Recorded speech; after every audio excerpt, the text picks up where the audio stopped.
Hi there, and thank you for downloading Your Mind is Holding You Back. This webinar, we're going to discuss some mental skills and strategies that will help you perform better in your practice sessions as well as on the golf course. So let's get right into it. Quieting the chimp. This is huge. Over this webinar, we're going to discuss why you play golf. We're going to help you develop some of your own goals. And then we're going to provide practical applications so you can achieve whatever your goals might be. So let's start with the why. As you can see on the screen, Simon Sinek's golden circle. The what is our activity, what we're doing, which is playing golf. How? Well, that's where physical coaching comes in.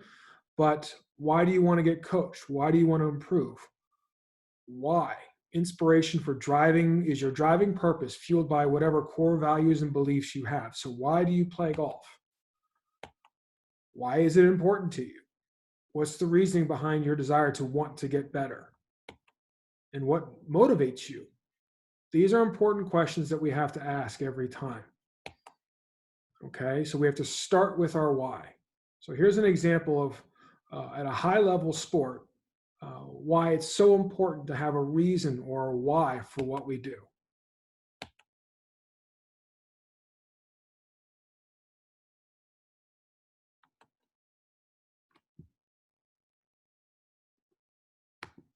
When Durant score, he don't say nothing. He ain't getting nobody excited. He ain't trying to get LeBron pissed off or pumped up. He just scored my man and shh.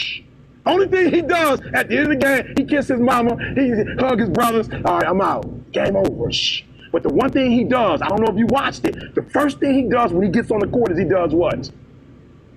Y'all better start watching these games, bro, because you're going to need to do what these champions doing if you're going to be a champion. The first thing he does is what with them numbers?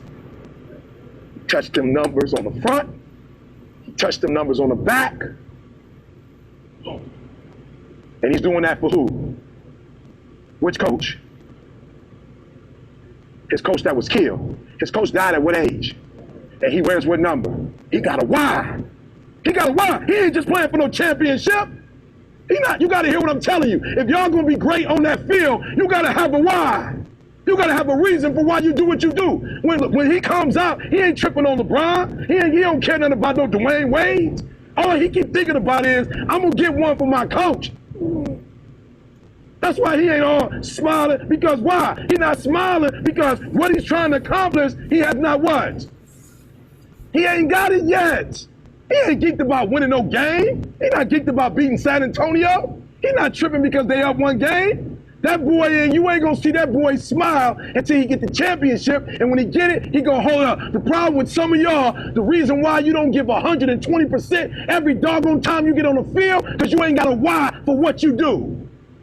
You ain't got a why. I walk in the room, I can see some of y'all. I spoke to all of y'all when y'all came in for the most part. Why? Because I'm looking in your eyes. And I see some of y'all, and you ain't serious.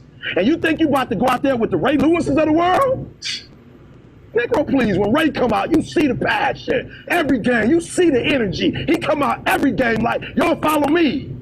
Follow my lead, baby, and we going to win this thing. What's your why?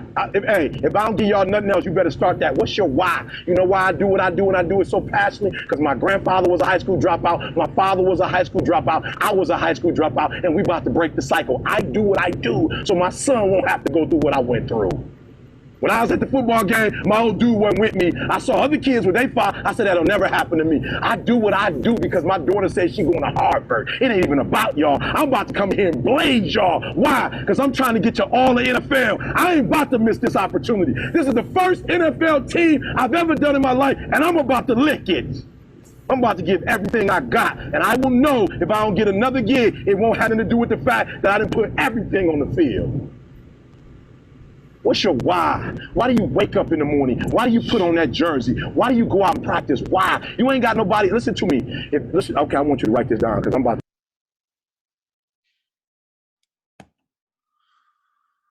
So that was pretty powerful video footage of a presenter to the Miami Dolphins locker room. And just a quick recap, he talked about Kevin Durant, who's a basketball player, and what fuels him, what motivates him. And it goes beyond winning weekly games and winning, individual titles. He's obviously had a situation in his life where he lost a coach who died, and that's what motivates him. The speaker himself referenced how he's not there for the players in that locker room. He's there because he's trying to better his children's lives. And that's the intrinsic motivation that keeps him moving forward as well. So what you need to ask yourself is, what is your why? Why do you play golf? Why do you want to continue to get better? Why are you downloading this educational platform to get better? What is the reasoning behind that? Because when the what is no longer fun, which is playing golf, and the how breaks down, which means you begin to lose your ability or your knowledge, without having that why, it's going to be very hard to succeed. So understanding what your why and your reasoning behind your motivation to play better is a significant factor in your ability to continue to grow and develop. All right. And so this leads us into our goals. And, Michael Phelps, we all know who he is. He's a world-class athlete, swimmer, Olympic athlete. And this is a really, really, really good quote. I think goals should never be easy. They should force you to work, even if they are uncomfortable at the time. And that's a very good trait to have in goals. We want to have some goals that are lofty, so it keeps us moving forward and keeps us wanting to get better. Okay, so what are your goals? And, for some players, goals can be, they're very high lofted. We play some competitive high school or college golf, or maybe even become a professional or play on the PGA Tour. Other goals can be, a little less lofty, become a club champion at your home course, play, or if you just want to play well in your business or social environments, you play with your friends and you want to, play a match and beat them, or, at the end of the day, you just want to win a free lunch or beer off your buddies. Whatever your goals are, those are great, but we need to have those goals in mind, again, because those are going to help us. They're going to motivate us to want to continue to get better. All right. So we talked about, there's a big acronym for SMART goals. And that's how you can shape your goal. And I actually don't necessarily agree with the acronym, and we're going to break it down, because there are basically 3 types of goals. And we're going to get into this in a little bit. So SMART goals, in case you're not familiar with them, they stand for, specific, measurable, attainable, realistic, and then time-based. Okay, time meaning I want to play. So a SMART goal would be, I want to break 80. Let's say if I'm a 90s player, and I say I want to break 80 by the end of the summer, or by the end of the calendar year. Okay, so those are, specific. You want to break 80, measurable. It's a number that 80 is a number that you can measure. Attainable and realistic. If you're shooting a 90s player, I'd say that both of those are attainable and realistic, and then the time-based curriculum at the end. So, but I want to break these down one by one and explain why they are not the best way to go about establishing a goal. So let's start with the first one, being specific. Okay. Having a specific goal is great, but what way are we trying to be specific? Okay. Is it going to be result oriented as far as its specificity? That result could produce more stress and therefore decrease the motivation. So, and it can lead to good performances being viewed as failures. So an example of our 80s player, or player who wants to break 80, suppose he's coming along and he goes out and he shoots an 82. Okay, that's a great round of golf. He's really close to his goal, but he didn't meet his goal. And so therefore he's going to be frustrated, or she, I should say, he or she's going to be frustrated. And it's going to obscure what otherwise is a very good performance on the golf course. Okay, so I don't like to use something that's specific. I want to focus instead on the emotional connection with the goal by visualizing what it's going to feel like when we're successful. So, for example, let's take it out of the world of golf and say you want to become a distance runner. And you start out and you're running 1 and 2 miles and you want to run a 5K. Well, if you imagine what it feels like, focusing on the emotional element involved when you succeed, that's going to help you as you continue to move forward. Okay. Measurable.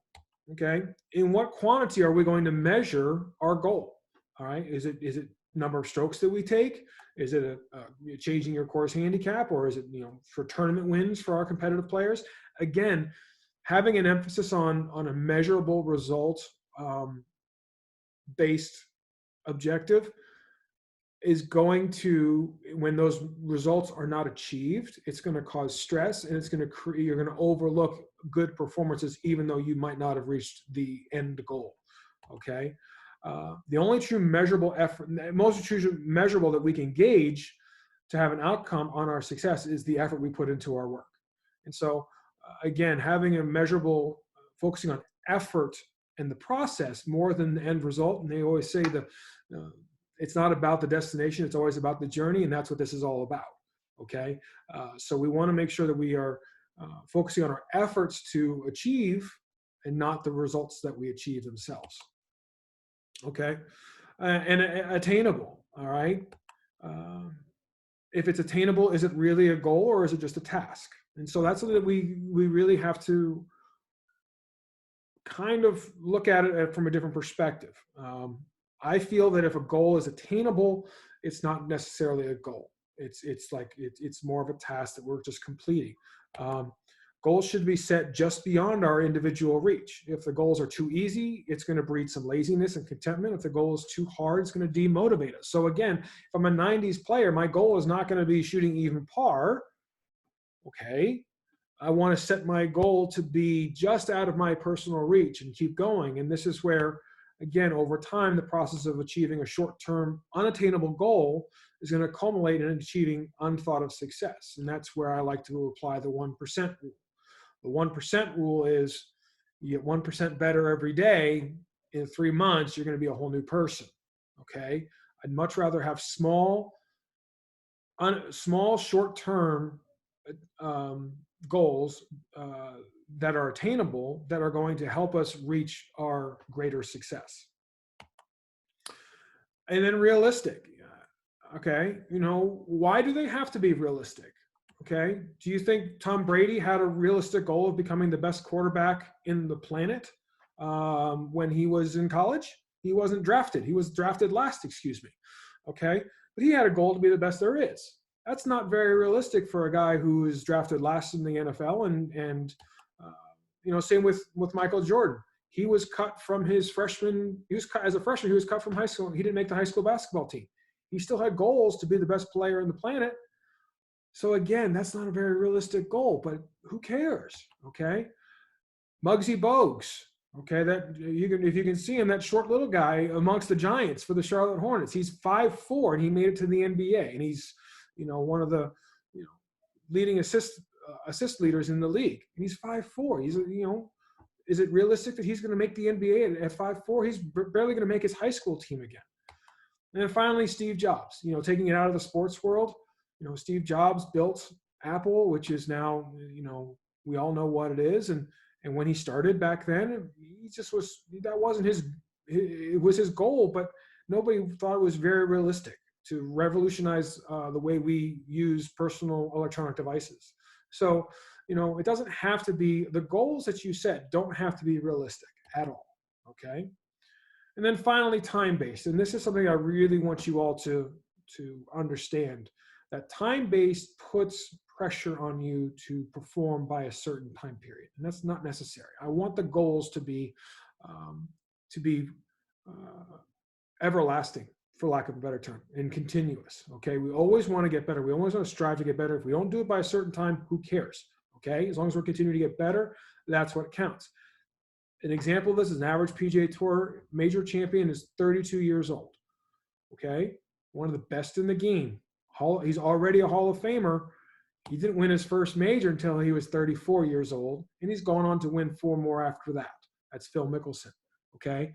So having a time-based element to your goal is really not relevant. Okay. It could initially offer you some motivation, but in the end, if you don't reach it, it's going to deflate you and discourage you from wanting to continue to get better. Okay. And I'd much rather give it your all for as long as you can than putting a time constraint on your efforts. Okay. So your goal is, if you're a 90s player, to be, at some day become an 80s player. Okay. Yes, we want to work at it. We want to be diligent. We want to put the effort into making that improvement, but we don't want to handcuff ourselves by saying we have to do it in 4 months. It's not realistic, which again is another one of those